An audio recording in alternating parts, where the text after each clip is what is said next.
Hello guys! Ayan. Oh, diba guys?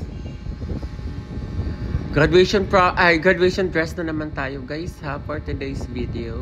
Actually guys, this is only for first fitting pa lang ni Ganda. Oo, sobrang nipis niya lang. Oo. Yes, kasing nipis ko lang siya, char.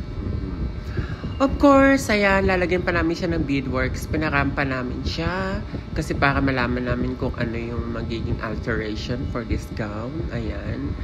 As you can see, meron kaming nakitang alteration sa part ng boobs niya. Ayan. So, i-alter namin yan guys, no? Yan. Yan po yung mga alteration. And then, we will put some beads, no?